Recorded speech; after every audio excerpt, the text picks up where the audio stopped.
We'll get to the news in just a minute, but if you haven't seen Lady Ballers from the Daily Wire yet, you're missing out on the most triggering comedy of the year. It's the biggest launch in Daily Wire history. You can watch exclusively at Daily Wire Plus. If you're not a member, luckily for you, with code COACH, you can become a part of the Daily Wire Plus team and save $50 on new annual memberships.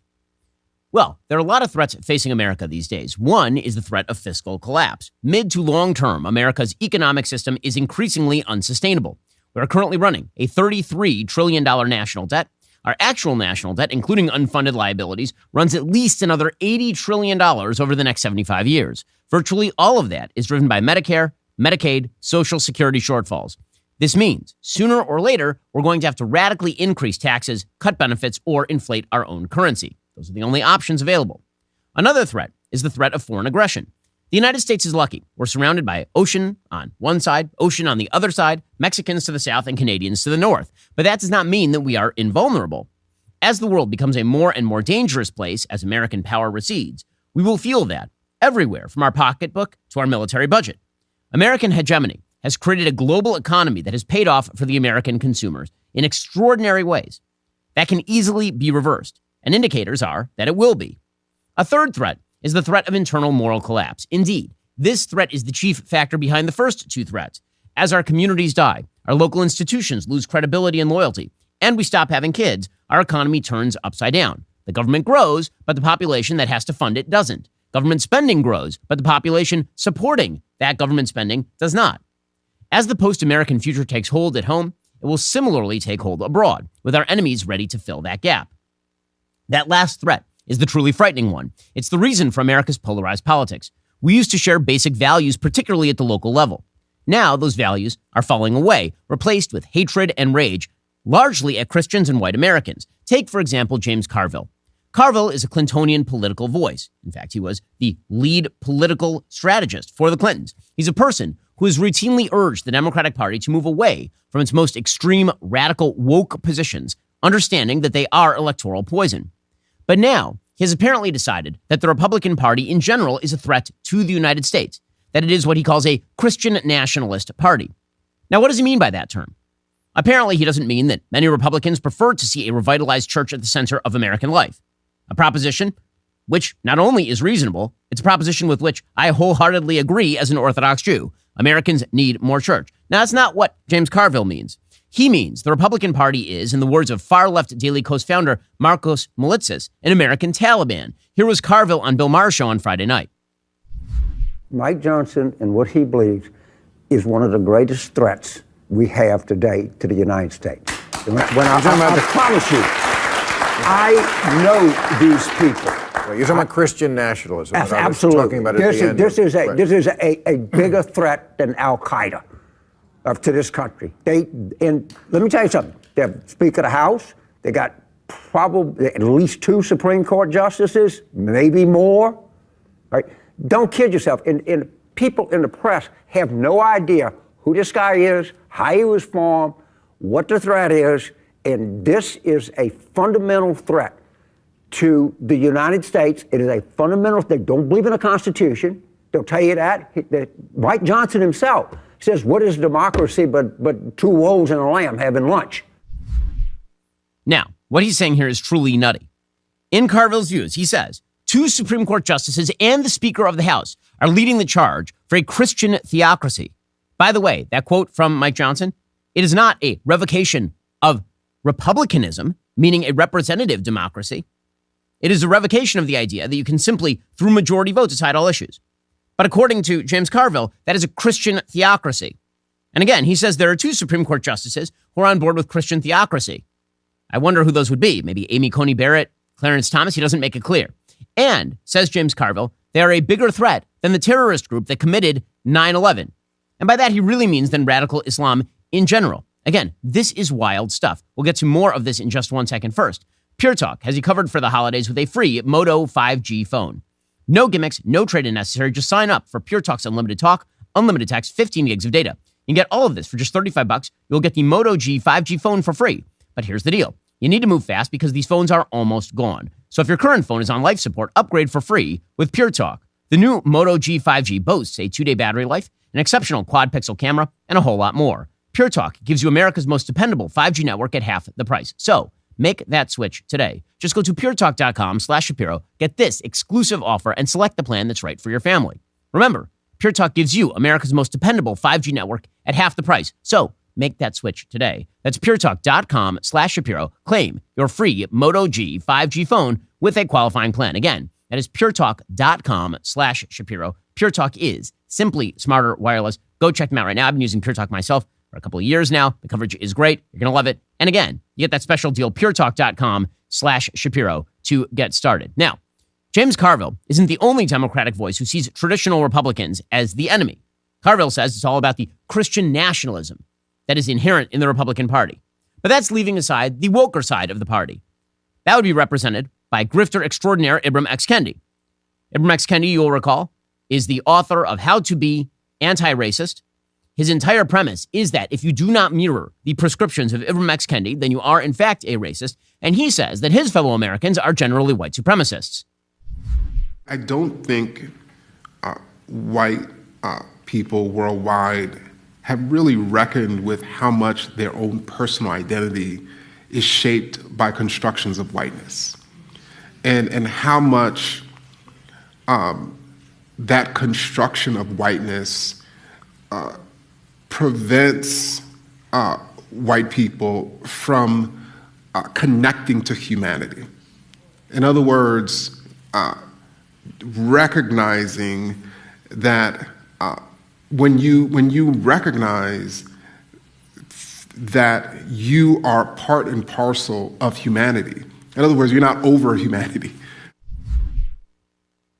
Okay, so white people are all emblematic of white supremacy. They are over other members of humanity. And this, according to Ibram X. Kendi and his ilk, this is represented by the Republican Party in the United States. This apparently will be the Democratic Party's campaign in 2024. Republicans are Christian theocrats and white supremacists. According to them, the entire Republican Party is dominated by a desire for white Christian fascism or something. The response, presumably, would be an alliance of the secularists and people of color. Not shockingly, that is precisely the coalition the Democratic Party seems to be wooing, running on abortion and quote-unquote anti-racism. They are pushing forward this agenda with ugly scare tactics. That is why The Atlantic magazine is dedicating its first issue of 2024 to suggesting that any vote for Donald Trump in 2024 is a vote for a fascist regime. According to official Obama jockstrap sniffer Jeffrey Goldberg, editor of that rag, quote, I encourage you to read all of the articles in this special issue carefully, though perhaps not in one sitting for reasons of mental hygiene.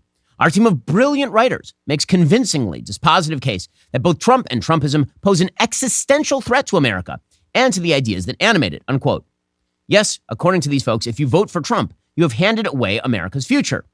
This sort of messaging is also being promoted by Republicans experiencing strange new respect. That is the respect you receive when suddenly you start mimicking Democratic lines. That'd be people like Liz Cheney, who's mirroring the doom-mongering of the left. Here she was yesterday.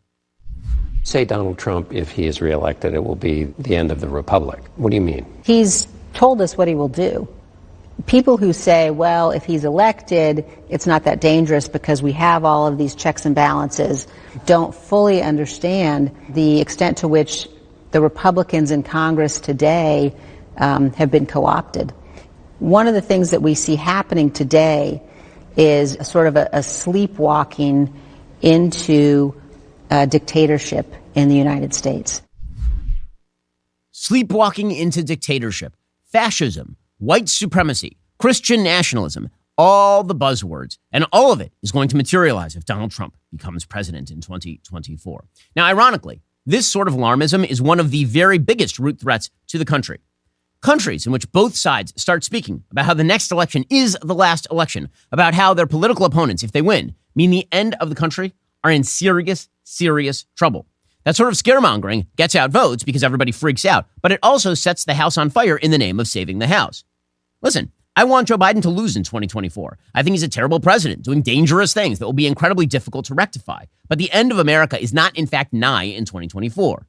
Not unless, ironically, everyone keeps saying it is. The closer both sides draw to the abyss, the more each party says the next election is the last election, the more that fantasy draws closer to reality. If you have two members of a couple, and both of them keep saying, the next thing you do, I'm going to divorce you, divorce becomes significantly more likely. When you do the same thing inside of a country, the same thing is true. the country comes closer and closer to falling apart. When you see your neighbors on the right as people who are white supremacists, Christian nationalists, fascists, it makes it very difficult to live with those people. Conversely, if you're on the right and you see people who vote Democrat as such a threat to the nature of the very republic that we are part of, that if Joe Biden were to win the next election, it would be the last election, which, by the way, no one believes. Donald Trump said the same thing in 2020, and then Joe Biden won. And guess what? He's running again in 2024. Once both sides decide that the next election is the last election, the reality of that threat starts to materialize. And that, in fact, is a true threat to the republic. It is a serious, serious problem. Now, speaking of the 2024 election, Joe Biden is, in fact, in dire trouble. The current polling is really, really bad for Joe Biden right now. Again, there was no point during the 2012 race in which Barack Obama seriously trailed Mitt Romney. There was no point in the 2020 race in which Donald Trump had a serious lead on Joe Biden. And in this particular race, Donald Trump does have a material lead against Joe Biden. And things are only going to get worse for Biden because everything is pretty much baked into the cake with regard to Trump. This is why you're seeing the language with regard to Trump get more and more heated. It's very hard to add new information to the Trump system. Trump is such, this is true since 2016. He is a mud monster. The more mud you throw on him, the more it looks like mud. And then you throw more mud, and he's still covered in mud. That means that even were he to be convicted of a crime, there would be a brief spike in terms of people outraged, and then it would immediately get absorbed into the rest of the mud monster, and everything would go away. That is not true with Joe Biden. Joe Biden has been made to look very incompetent. Joe Biden has been made to look very bad, largely because of his own performance. I mean, in reality, Joe Biden's sagging economy has been quite terrible for him, especially among the groups he needs to vote for him. According to the Wall Street Journal, the pandemic made Americans richer across every racial, ethnic, and income group, but not equally. Home values shot up. With fewer opportunities to spend money during lockdowns, many people paid down debt and boosted savings. Between 2019 and 2021, the median household's net worth increased 30%. The wealth of white and Asian households increased the most in total dollars during those years. But for many Black and Hispanic families, the boost wasn't enough to lift them fully out of debt. 1 in 4 Black households and 1 in 7 Hispanic households had zero wealth at the end of 2021. They managed to make a dent in their debt. But those families are likely under greater strain now that many of the factors that boosted wealth during the pandemic have reversed. In other words, the economy has been particularly bad for Black and Hispanic Americans. Those are exactly the sorts of people that the Democratic Party is counting on. What's more, the economy is in fact starting to cool. Inflation is coming down. But so too is the stock market. The stock market is starting to mediate because, of course, as inflation comes down, prices on bonds are going up, which means prices on stocks are comparatively less good. You're starting to see the unemployment stats creeping up so that sort of sweet spot, even if we find it, it's going to mean an increase in unemployment generated by bad economic plans from the Biden administration and radical overspending.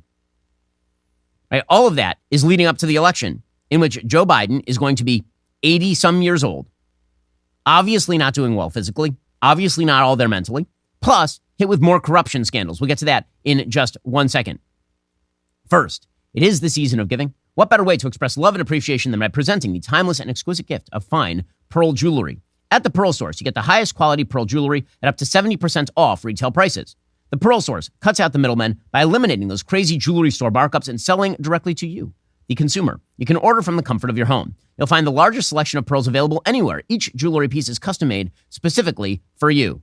The Pearl Source let me choose a custom set of pearls for my wife. She loves them. They make beautiful, beautiful stuff. Plus, I know the family that runs the Pearl Source. Wonderful family, great people. It's time to start shopping for the holiday season. Don't wait until it's too late. The Pearl Source offers fast and free 2-day shipping on every single order. Everything comes beautifully packaged in an elegant jewelry box, so it's ready to be given as a gift. If you're not sure they'll love the gift, the Pearl Source comes with a no-hassle 60-day money-back guarantee with free return shipping, so it's risk-free. Give a gift that can be passed down for generations. For a limited time, listeners to my show can take 20% off your entire order. Don't wait until it's too late to do that holiday shopping. Go to thepearlsource.com, enter promo code Ben at checkout for 20% off your entire order. If you want fine pearl jewelry at the best prices online, go straight to the source with the Pearl Source. That's thepearlsource.com, enter promo code Ben at checkout. Okay, so if Joe Biden is vulnerable, because again, he's not a mud monster. People perceive him in a certain way. That perception can be shattered. Hillary had the same exact problem in 2016. The right hated her, but it wasn't just that the right hated her. It's that the more she got hit, the worse she looked. The same is true for Joe Biden. So yesterday, James Comer, who's the head of the House Oversight Committee, he came out with the announcement that Joe Biden did, in fact, receive payments from an organization that was run by Hunter Biden, a fund that was essentially funded by foreign sources and belonged to Hunter Biden. Here was James Comer explaining. President Joe Biden claimed there was an absolute wall between his official government duties and his family's influence peddling schemes. This was a lie. President Joe Biden claimed his family didn't receive money from China. This was a lie. President Joe Biden claimed he never spoke to his son, Hunter Biden, about the Biden's family's shady business dealings. This was a lie. Now, Hunter Biden's legal team and the White House's media allies claim Hunter's corporate entities never made payments directly to Joe Biden. We can officially add this latest talking point to the list of lies. Today, the House Oversight Committee is releasing subpoenaed bank records that show Hunter Biden's business entity, Wasco PC, made direct monthly payments to Joe Biden. This wasn't a payment from Hunter Biden's personal account, but an account for his corporation that received payments from China and other shady corners of the world. Okay, so this is Comer's claim. And the claim happens to be true. There was money that passed between this particular law firm, Wasco PC, which had received payments from a Chinese state-linked company and other foreign companies to Joe Biden. There's some direct monthly payments. Now, were they large payments? They weren't. The three payments of $1,380 that occurred in September, October, and November 2018 were apparently for a 2018 Ford Raptor truck that Biden had purchased that Hunter Biden was using, according to an email verified by a Washington Post forensic analysis. Hunter Biden's attorney, Abby Lowell, said, quote, "There, Chairman Comer goes again, reheating what is old as new to try to revive his sham of an investigation. The truth is that Hunter's father helped him when he was struggling financially due to his addiction and could not secure credit to finance a truck. When Hunter was able to, he paid his father back and took over the payments himself." So what? That doesn't actually debunk the charge. The charge that Comer is making is that money that was gotten, ill-gotten gains from foreign sources were used to reimburse Joe Biden. It doesn't matter the size of the payments. That's not what matters. The matter is that this is now a documented instance of money passing from Chinese-linked firms to Hunter Biden and then to Joe Biden. It doesn't have to be that Joe Biden received this as like an on-top form of enrichment. Just because he gave a loan to his son and then his son paid back the loan using money from ill-gotten gains doesn't mean that Joe Biden has not benefited from ill-gotten gains. If I give you a loan and you go out and you rob a bank and then you pay me back that loan, I've still benefited. I gave you the loan. You owe me money. And so if you give me the money, I have benefited, obviously. A spokesperson for the Oversight Committee used the fact that the payments came from one of Hunter Biden's accounts to suggest something more nefarious. Quote, "There's now a pattern of members of the Biden family using their bank accounts that have been funded by Chinese and other foreign entities to send money to Joe Biden. Based on witness testimony, Biden knew and participated in his family's influence peddling schemes. The checks and payments we've uncovered revealed Joe Biden benefited from them." But the Washington Post says that this is an oversold story. They're misrepresenting the committee's findings and all the rest. Now, again, I don't even understand what they're trying to debunk here. The thing that they're trying to debunk is pretty obviously true, meaning that Joe Biden did receive money from Hunter Biden's accounts, and those accounts were, in fact, getting money from foreign sources. The size of the payment doesn't really matter. Joe Biden has suggested he never received money from any of these relationships. First, he suggested that Hunter had never done anything wrong. That turned out to be obviously untrue. Then he suggested that he had no knowledge of Hunter ever having done anything wrong, and that obviously was untrue. Then he suggested that he was not involved in any way in his son's business. That obviously was untrue. Then it was that he wasn't in business with his son. That's not clear. And then it was that he received no money from his son from ill-gotten gains, and that obviously is not true. In fact, Karine Jean-Pierre was asked yesterday, world's worst press secretary, about these payments, and she simply ended the press conference.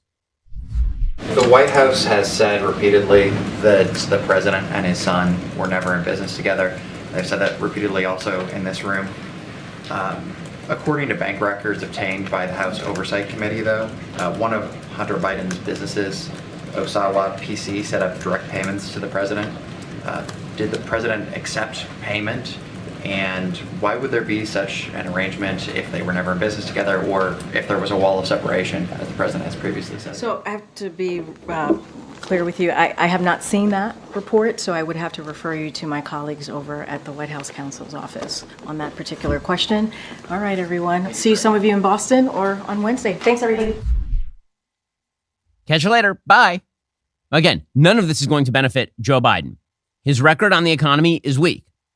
His personal foibles are obvious to everyone, and the more the media keep trying to talk past them, the more everybody notices them. There is a reason that Joe Biden is not going to end up debating Donald Trump in this election cycle, and it is because he actually cannot be on the same stage as Donald Trump. Donald Trump is a very alive 77-year-old, and Joe Biden is a very not alive 81-year-old at this point in time, or will be by the time the election happens.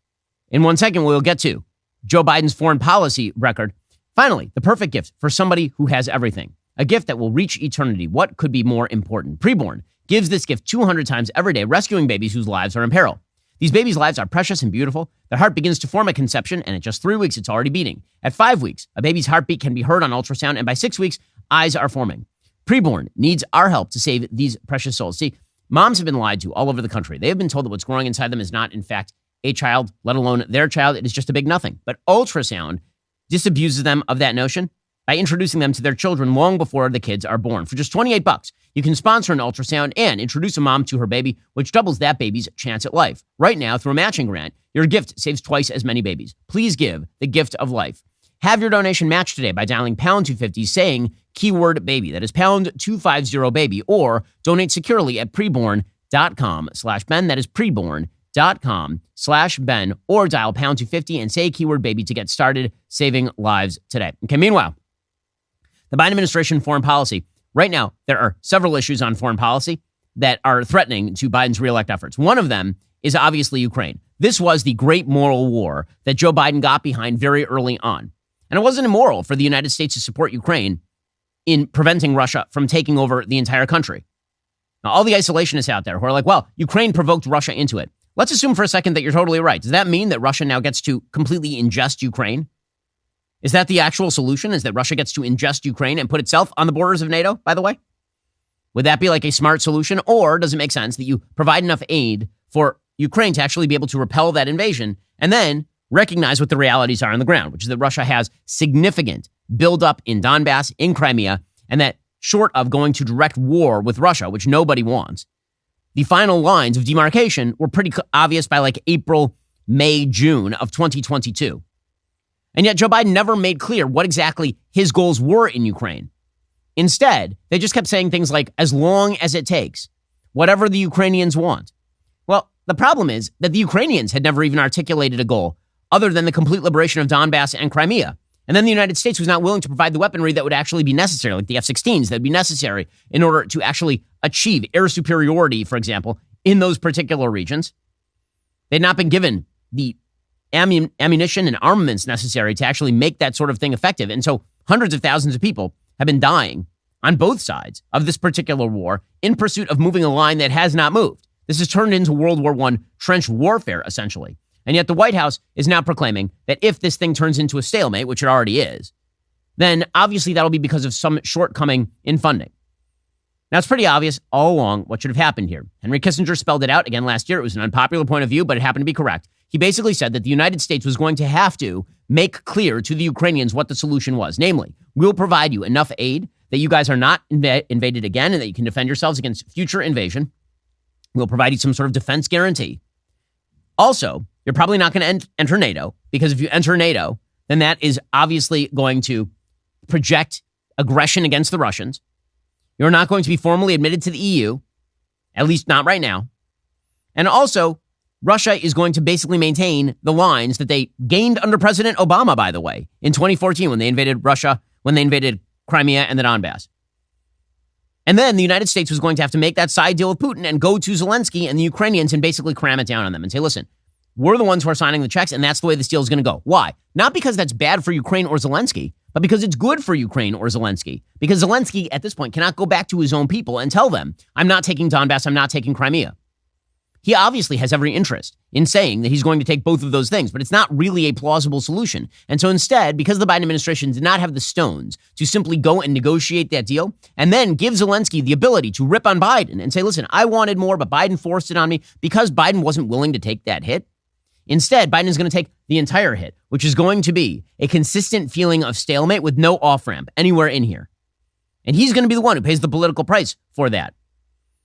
So for his part, Biden and the White House, they're now trying to project all responsibility for that stalemate, not on their own failure to spell out a strategy in the first place or to recognize reality on the ground when it materialized. I mean, again, the the United States tried to provide the armament material necessary for a major winter offensive from Ukraine against Russia, and it just never broke through in any serious way. Instead, they are now trying to project their own failures onto Congress for not wanting to extend aid. Now, will Congress end up extending aid? Yes. Congress will end up extending aid to the extent necessary that Ukraine will not fall to the Russians. That is a thing that the United States will do. There's large support, even in Republican circles, for at least that much. Even Republicans don't want to see Kyiv fall to the Russians, at least the vast majority of them. But what the White House is now saying is that unless you continue to sort of grant blank checks as the White House uses in its discretion, then you are somehow helping Putin. So National Security Advisor Jake Sullivan, he had a presser yesterday in which he pointed out that Ukraine would run out of resources by the end of the year. On Ukraine, as you've all seen earlier today, OMB Director Shalanda Young sent a letter to congressional leaders, which Karine was just referencing, explaining that without congressional action, the administration will run out of resources by the end of the year to procure more weapons and equipment for Ukraine and to provide equipment from U.S. military stocks without impacting our own military readiness. So, Speaker of the House Johnson responded. He said, the Biden administration has failed to substantively address any of my conference's legitimate concerns about the lack of a clear strategy in Ukraine, a path to resolving the conflict, or a plan for adequately ensuring accountability for aid provided by American taxpayers. House Republicans have resolved that any national security supplemental package must begin with our own border.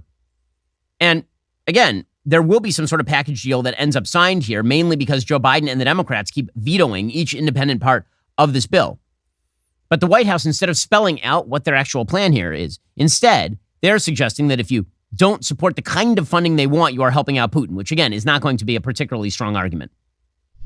Are you saying that any member of Congress who votes against aid to Ukraine is voting for Putin? I believe that any member of Congress who does not support funding for Ukraine is voting for an outcome that will make it easier for Putin to prevail. That is, a vote against supporting Ukraine is a vote to improve Putin's strategic position. That's just an inescapable reality. That's not speaking to someone's motive, why they chose to vote against it. That's just speaking to the outcome of their vote. Well, I mean, it happens to be true that if Ukraine were to collapse to the Russians, of course that helps Vladimir Putin. But the question is, how do you come to an agreement on what exactly the United States should be doing here? The New York Times reports that the Democratic-led Senate is preparing to vote Wednesday on more than $61 billion in Ukraine-focused assistance as part of a $106 billion national security package that would also fund Israel's war effort in Gaza. But apparently, the White House is now trying to pressure GOP lawmakers to abandon border security concerns.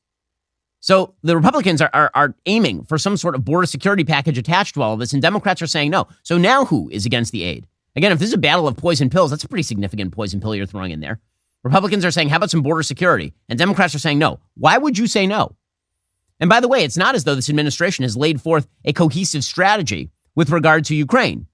The Washington Post admits as much. Quote, miscalculations, divisions, marked offensive planning by U.S. Ukraine.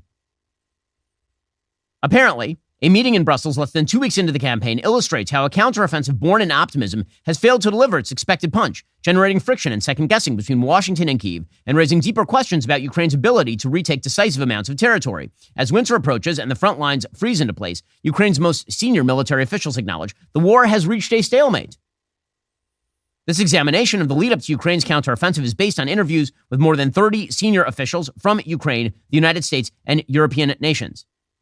And it shows that there was a gap between what the U.S. and Ukraine thought were actually possible. So, for example, U.S. military officials were confident a mechanized frontal attack on Russian lines was feasible with the troops and weapons Ukraine had. The simulations concluded that Kyiv's forces, in the best case, could reach the Sea of Azov and cut off Russian troops in the south in 60 to 90 days. But apparently, that never happened. The Ukrainians didn't want to do that. So there was a gap in strategic planning between the United States and Ukraine. There's no off-ramp. And then the idea is that unless you give the funding the White House is sort of asking for, that you are anti-Ukraine, how about you spell out a plan, guys? But again, Joe Biden has boxed himself in here because he has spelled there is no off-ramp. What looks like a victory for 2024 for Ukraine? Absolutely unclear at this point. Meanwhile, victory is well within grasp for America's ally Israel against Hamas. And meanwhile, the White House is sort of futzing around over there. So when it comes to Ukraine, they're like, gung-ho, all in, let's do this thing, unstoppable aid, no plan, unstoppable aid, no victory, keep that money pouring in or you love Putin. And then on the Israel issue, Israel actually has the military capacity to finish off Hamas. Israel has the military capacity to make the Gaza Strip, at the very least, quiescent with regard to anti-terrorism. And this is where the United States is putting its anti-focus. This is where they're like, no, you got to stop short. Why the gap? Why the gap? I mean, it comes from a fundamental misunderstanding of foreign policy is where the gap comes from. Russia is a nuclear-armed, heavily weaponized, large power. They are dug in when it comes to Donbass and the Crimea.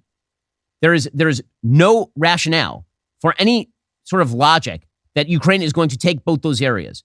That's absolutely clear. The situation on the ground is the situation on the ground. Meanwhile, the reason that the Biden administration keeps futzing around with regard to the Middle East is because they're still under the John Kerry misimpression that Palestinians are central to Middle East peace, which is a lie. It was debunked completely by the Abraham Accords. In fact, it is specifically because that notion was exploded by the Abraham Accords and by the burgeoning relationship between Israel and Saudi Arabia that Hamas tried to throw a wrench into the gears with their attack on October 7th. So what is the Biden administration doing? They're immediately doing Hamas's work by calling for concessions from Israel to the Palestinians and telling Israel to stop short. What is the rationale for that, other than a complete dunderheaded foreign policy? Now, the problem for Biden is it's going to be pretty obvious that if you stop Israel from winning a cohesive military victory in the Gaza Strip, that's not going to look great either. I understand he's trying to please his radical base, and Democrats are filled with radicals who hate Israel. I get it. But that's not going to look like a victory to the American people who are going to punish America. They're going to punish whatever American regime is in place, whatever administration is in place for military losses. Americans don't like lost wars. They're not a big fan. And so far, Joe Biden is presiding over a lost war in Afghanistan. He's presiding over a stalemate that he refuses to declare a stalemate in Ukraine. And he's presiding over what could be a clear military victory for Israel, but is being hamstrung by the American State Department and radicals in the Democratic Party. We'll get to that momentarily. First, the holidays not only allow us to spend time with family, they are a reminder of how important our responsibility is to protect them. That includes planning to secure their future. Policy Genius makes it easy to compare life insurance quotes from top companies and find your lowest price. Their licensed agents work for you, not the insurance companies. That means you can trust their guidance because they don't have an incentive to recommend one insurer over another. There are no added fees. Your personal information is, in fact, kept private. Very important for my family that we have life insurance. You know, it's a pain in the butt, but it's something you need to do. But here's the thing. Policy Genius can make it not a pain in the butt, and they can take it off your to-do list. It is super satisfying to check life insurance off that to-do list. A good life insurance plan can give you peace of mind that if something happens to you, your family will be able to cover mortgage payments, college costs, or other expenses. Life insurance through your workplace might not offer enough protection for your family's needs. It's not going to follow you if you leave your job. Since life insurance typically gets more expensive as we age, now would be the time to buy. Policy Genius makes that process so much easier. With Policy Genius, you can find life insurance policies starting at just $292 per year for $1 million in coverage. Some options offer same-day approval and avoid unnecessary medical exams. Your family deserves peace of mind. Life insurance policy through Policy Genius can help give them that peace of mind. Go to policygenius.com/Shapiro. Click the link in the description. Get your free life insurance quotes. See how much you could save. That's policygenius.com/Shapiro. Also, as y'all know, we made our first ever full feature comedy, Lady Ballers, just for you. It's a hilarious movie that calls out what most Americans already know, the insane, ridiculous idea that men should be competing with women. You made the movie a hit. It's official. Lady Ballers is now the most popular streaming movie on Rotten Tomatoes. It's got an incredible audience score of 96%, thousands of reviews. Lady Ballers is also one of the most popular movies on IMDb. We didn't just want you to see it, we wanted you to love it. We want you to share it with friends and family over the holidays. If you haven't watched the most triggering comedy of the decade, what exactly are you waiting for? Lady Ballers is now streaming exclusively at Daily Wire Plus. Maybe you still don't have a Daily Wire Plus membership. Let us help you out with that too. Right now, get $50 off Daily Wire Plus annual subscriptions with code COACH at dailywire.com/subscribe. With your Daily Wire Plus annual membership, you'll instantly have access to watch our very first full-length feature comedy, Lady Ballers. We're just getting started with comedy at Daily Wire. Our new animated comedy series from Adam Carolla, Mr. Bertram, is coming early 2024. You'll be the first to see it with your Daily Wire Plus annual membership. It's got stars like Roseanne and Patrick Warburton and also Megyn Kelly, like tons of great people. And if you're not in the mood for comedy, the Daily Wire's highly anticipated series, The Pendragon Cycle, inspired by the renowned works of acclaimed Christian novelist Stephen Lawhead, is coming in 2024. We're bringing one of the most timeless stories of all time to life with a unique retelling of the Arthurian legend. But most importantly, it's your chance to join us in the battle to take back culture and build a future we all want to see. Get $50 off your Daily Wire Plus annual subscription with code COACH at dailywire.com/subscribe. Now, speaking of the Israel-Hamas war, this would be a great opportunity for Joe Biden to, quote-unquote, win a victory. That victory would be Israel completely destroying Hamas a despised terrorist organization labeled as such by pretty much every Western power. Hamas they're absolutely horrific. In fact, every day brings news of more of their atrocities, including the fact that they apparently drugged the hostages they were returning to Israel so that with roofies, they literally roofied them so that they would look as though they were happier or calmer when they were released from hostage captivity back to the Israelis. In fact, the State Department yesterday announced that Hamas is not turning over a bunch of young women who are still hostages because they don't want those young women talking about what they did to them. One of the reasons they don't want to turn women over that they've been holding hostage, and the reason this pause fell apart, is they don't want those women to be able to talk about what happened to them during their time in custody. Now, one of the things that's been happening inside the administration is a bit of a gap between the State Department, which is shockingly pro-Israel in many of these ways, and the Pentagon, which is shockingly pro-Israel, at least John Kirby is, and then some of the higher-ups. The people at the National Security Administration, for example. So NSA Sullivan was asked about why Hamas was not turning over these women. And he said, we're not going to speculate, which is, completely at odds with what the State Department spokesperson just said there. Why is Hamas refusing to release the civilian women in your opinion? I'm not going to speculate on that, only to say that they haven't done it, and only to say we're gravely concerned about that.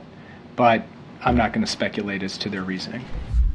Again, one of the things that the administration has been doing is waffling and wavering, which is amazing because when it came to Ukraine, there was no waffling, no wavering, no nothing, despite no actual end of conflict that was projected or expected or articulated.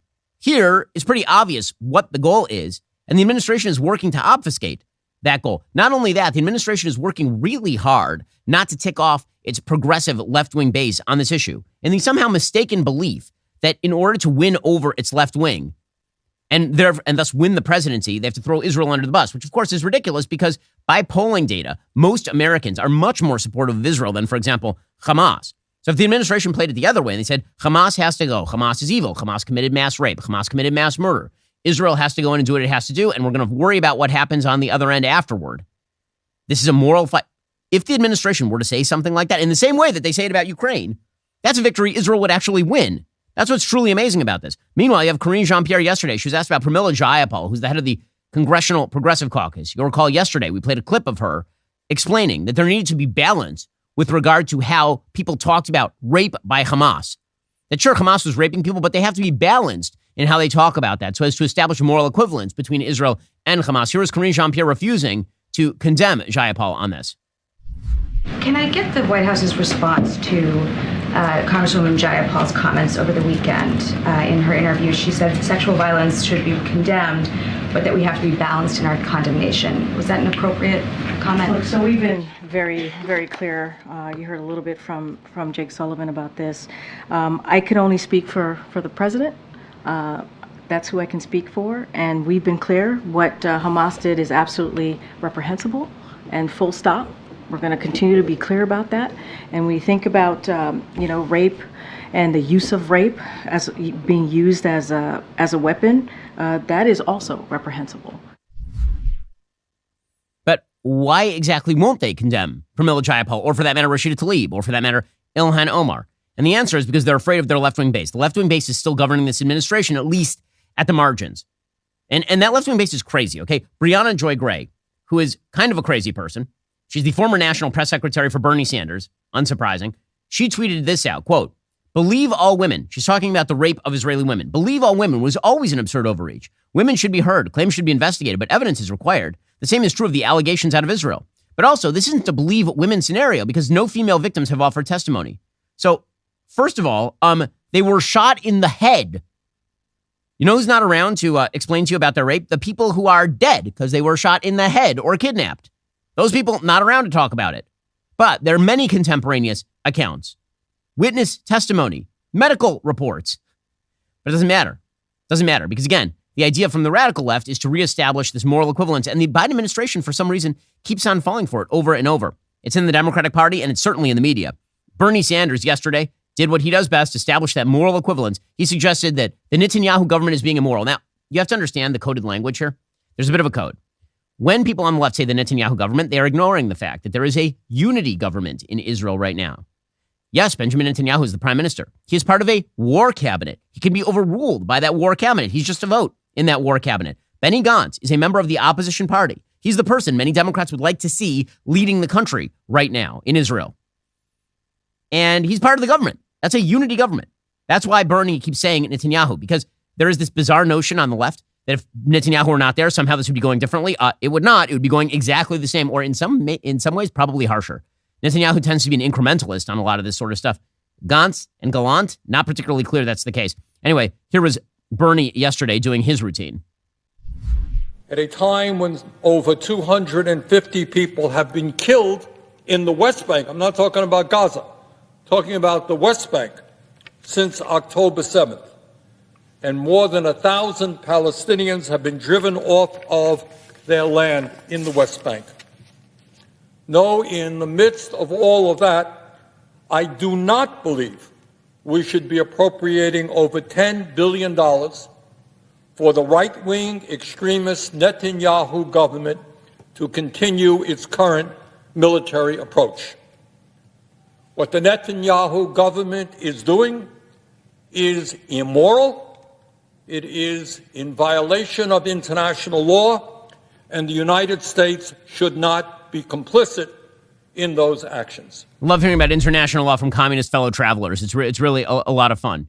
And when he talks about what's going on in the West Bank, he's ignoring the fact that there are a ton of terrorists in the West Bank. In fact, it was the amount of terrorism in the West Bank that drove Israel to, prior to October 7th, move many of its forces from the Gaza envelope, right around Gaza, in the lead up to October 7th, into Judea and Samaria to try and fight terrorists in places like Jenin. As far as the accusation that Palestinians are being driven off their land en masse, no. The answer there is that there are a bunch of illegal Palestinian settlements that are, in fact, kind of corrugated iron shacks in many of these cases, and those are being dismantled by the Israeli military in many cases.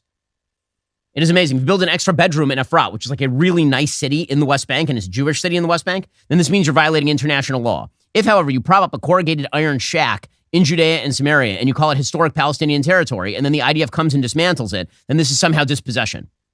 That's the way all of this works. In any case, this narrative is being driven by the media as well. The narrative that Israel is engaging in vast human rights violation, despite the fact that they are engaging in more strenuous attempts to avoid civilian casualties than any army in modern history. By the way, worth noting at this point that all the casualty stats that are being repeated ad nauseum by the press are being garnered by the Gaza Ministry of Health, namely Hamas, and they are lying about all of those. This has been pointed out by an account called Eisenberg 55. He's a board member of Honest Reporting. And he points out that the women and children numbers from the Gaza Ministry of Health are grossly inflated, and that is perfectly obvious. So, for example, UN OCHA publishes a daily flash update since October 8th and cites detailed Gaza casualty figures provided by Hamas. It is immediately obvious that Hamas does not report any combatant deaths. The numbers amazingly seem to indicate that IDF bombs and bullets disproportionately hit women, children, and the elderly. But the numbers are fake. It first becomes apparent on October 19th reporting, where Hamas reports 3,785 deaths versus 3,478 the prior day, or an addition of 307 deaths. But children magically moved up from 853 dead to 1,524 dead, plus 671. October 18th reporting deaths were 25% kids. The next day it jumped to 40% kids. No explanation is given. And this sort of idiocy marks every single addition of casualties. Again, it took Israel weeks and weeks to determine who was even dead in Kfar Aza. I know people who attended funerals literally yesterday for people who were killed on October 7th. And by the way, under Jewish law, once somebody is dead, you're supposed to bury them the next day. That's how long it took Israel, a highly technocratic government, to figure out how many people had died. Meanwhile, Hamas is just throwing out 1 million bajillion child poets being killed in Gaza, and everybody taking that at face value. And that, of course, is leading members of the media to repeat that sort of nonsense. We'll get to that in just 1 second. First, the holidays are here. If you're looking for the perfect gift for somebody you love or even something nice for yourself, you need to check out Bon Charge. Bon Charge is a holistic wellness brand with a huge range of evidence-based products to optimize your life in every way. Their extensive range of premium wellness products helps you sleep better, perform better, recover faster, reduce inflammation, and so much more. From blue light glasses to red light therapy, Bon Charge products help you naturally address the issues of our modern-day way of life effortlessly and with maximum impact. My favorite product from Bon Charge is their infrared sauna blanket. By the way, it's not just me that loves it. It's not just Brett Cooper that loves it. There's a person named Paige who's over at our house for dinner recently, and she could not stop raving about the Bon Charge blanket. I mean, really, it it got a little bit much. It's like 15 minutes in, we're like, you're still going on about this bond trial. She was, though. The sauna blanket insert is designed to fit inside your sauna blanket to absorb your sweat, help keep you drier, make your post-sweat session cleanup even simpler. It uses infrared light, which heats the body directly rather than the air around you like a traditional sauna, which means you get the same benefits at a lower heat. This holiday season, BondCharge is offering a massive 25% off site-wide. Head on over to bondcharge.com, and the 25% off code will be auto-applied to your entire order. That's bondcharge.com. Hurry while it is in stock. And meanwhile, the media doing the bidding of Hamas over and over and over again. So Jake Tapper on CNN, who has been better than many of the CNN reporters, he sporadically has these interviews where he just says silly things. He had an interview with Mark Regev, who is a spokesperson for the Israeli government, in which he points out that a bunch of members of a family of a CNN producer had been killed in Gaza. And Regev points out that there were like weeks and months of Israel telling people to get out of the Gaza Strip, and millions of people did. And Tapper then says, well, you can't blame people who didn't. Well, I mean, you certainly can point out that they had warning and they didn't get out of a war zone when millions of people literally did. Like over 1 million people moved. Here was this exchange.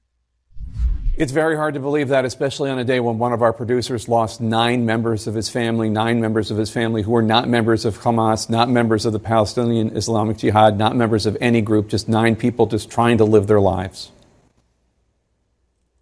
First of all, I extend my sorrow to him and my sympathies. But if I saw your report correctly, and please correct me if I say something wrong, that happened in northern Gaza, in Gaza City, where a month ago we already asked all the civilians to leave. And most of them did. If there was like 1,200,000 people there was only a couple of tens of thousands left. And one has to ask, yes, they had ample opportunity to leave. I don't know what happened. I don't have the specific circumstances. I know there's deadly combat going on now in the north, still between these IDF and Hamas terrorists, yes? And we don't want to see anyone caught up in the crossfire, but why didn't they heed the advice and leave the area? You can't blame them. There's now I don't blame them. But there's fighting in the south now. I've been asking this since October 7th. Where are these people supposed to go? They did go. 1 million of them moved. They're supposed to go to the areas that Israel tells them to go to. Doesn't mean perfect security. It means a hell of a lot better security than staying where Israel's telling you not to be. Again, but CNN's idea, which is that somehow if Israel gives weeks of warning, then people don't move, that somehow, what exactly was Israel supposed to do? I'm just wondering. Everybody seems to think that Israel has a magic Jew laser. It's amazing. All the same people who are pissed off at Marjorie Taylor Greene with her silly Jewish space laser stuff seem to think the Jews actually have a space laser in Israel. And they can use their magic space laser to just hit the bad guys while leaving all of the normies sort of untouched. That is not the way war works. And when you go out of your way to tell people to leave for weeks on end and then they don't, it's not that it's quote unquote their fault. It is that they are in a dangerous area. They have been told to leave. ABC News doing the same sort of moral equivalence nonsense. So ABC News did a full report on the supposed maltreatment of Palestinian quote unquote detainees. Now, these detainees are people who tried to commit acts of terror against Israelis. And the idea here is that Israel, it's just like hostages. No, it isn't. My concern is that the Israeli authorities are not treating Palestinian children like children.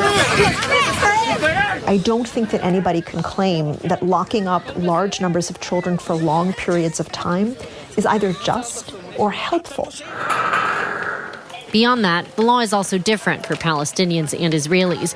Palestinians living in the West Bank are tried in military courts. Israeli settlers illegally living there are tried in civil court. An Israeli child in a settlement next to a Palestinian village throws a stone. That child is tried under the Israeli system. A Palestinian child in the village next door who throws the same stone is subject to a military court system. Pretrial detention is the norm. Well, hold up a second. That's because the Palestinians are living under the Palestinian Authority.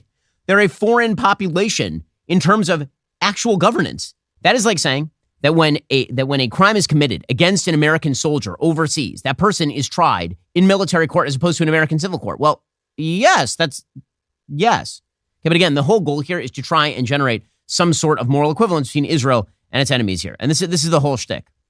This is the whole shtick. Here's the bottom line for Joe Biden. The entire confused moral line taken by Joe Biden is likely to result in no victory for Joe Biden. Because even if Israel gets done what it needs to do in the face of American pressure, the Biden administration is now making it impossible for it to claim any sort of victory in all of this. Speaking of which, victory in the generalized area seems to be difficult to come by for a U.S. administration that is focused on basically appeasing Iran. According to Politico, an hours-long firefight involving U.S. commercial vessels in the Red Sea this weekend has left some U.S. officials frustrated by what they see as the Biden administration's deliberate downplaying of a major threat to American forces. A U.S. Navy warship scrambled to respond to multiple distress calls on Sunday as Houthi rebels in Yemen launched missiles and drones against 3 separate commercial vehicles. The USS Carney fired back, taking down 3 unmanned aerial systems. 4 other officials with knowledge of the discussion said in interviews U.S. naval forces are clearly under threat in the Red Sea and the Persian Gulf. One DoD official said, quote, if our ships see something is coming near them or toward them, they're going to assess it as a threat and shoot it down. You'd be hard-pressed to find another time that U.S. ships have been this challenged in the region. And yet, again, U.S. officials are downplaying this and pretending that it is not Iran or it is not part of a broader effort against U.S. forces. Some DoD officials have said explicitly the increase in attacks on commercial shipping is an escalation. The U.S. has retaliated against dozens of attacks by Iranian proxies in Iraq or Syria in recent weeks, including striking facilities used by the militants in both of those countries, in Iraq and Syria. But you know what the United States is not doing is striking any targets inside Iran where this is coming from. Now, let me just point out, if Donald Trump were president right now, there would have been a missile flying into Iran already. Not because Donald Trump would want to provoke some sort of broader war with Iran, but because the threat to the Iranians would be clear. Stop this right now. Stop it right now. And you know what would happen? The Iranians would stop. Because you know what they don't actually want? To be at war with the United States of America. That is something Iran seriously does not want. But the power of American deterrence is basically gone at this point. According to Politico, U.S. officials are frustrated by the Biden administration's response to the attacks. The power of deterrence is going away. Former national security officials said the Biden administration needs to do more to deter the Houthis from attacking ships in the Red Sea and other Iran-backed groups from launching additional attacks on U.S. forces in Iraq and Syria. Retired Vice Admiral John Miller, former commander of U.S. Fifth Fleet, said, we're not taking this seriously. He said, we're not deterring anybody right now. Does that sound like a victorious White House to you? Alrighty, coming up, we'll be joined by Jake Crane of the Crane Boys on Crane and Company on DW+. He's one of the stars of our new original movie, Lady Ballers. We're going to be talking about this insane NCAA playoff that is not going to allow an unbeaten Florida State. If you're not a member, become a member. Use code Shapiro at checkout for 2 months free on all annual plans. Click that link in the description and join us.